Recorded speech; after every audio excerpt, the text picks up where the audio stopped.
আসসালামু আলাইকুম। স্বাগতম সকলকে ফাতেমা মাল্টিগ্রুতে। আশা করি সকলে ভালো এবং সুস্থ আছেন। আজকে সকালে ঘাস কাটতে গিয়েছিলাম। ঘাস কাটতে গিয়ে প্রচণ্ড বৃষ্টি এবং ঝড়ের মুখোমুখি হতে হয়েছে।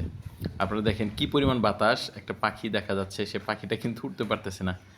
তারপরও এত বৃষ্টি, এত ঝড়ের মধ্যে আমাদের ঘাস কাটতে হয়েছে, কারণ আমাদের কাজগুলো আমরা নির্দিষ্ট সময় করে থাকি। সেটা বৃষ্টি হোক, ঝড়, তুফান, আমরা কখনোই আমাদের কাজের ব্যত্যয় করি না।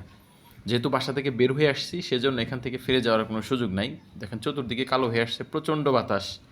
এই যে বৃষ্টি মাঝখানে শেষ হয়ে গেছে, দেখেন আমার অবস্থা খুবই খারাপ, একদম ভিজে পুরোটা শেষ। এবং আপনারা একটু আগে দেখলেন যে জমিতে কোনো পানি ছিল না, এখন দেখেন কি পরিমাণে পানি আসছে, জমিতে প্রচণ্ড পানি জমে গেছে।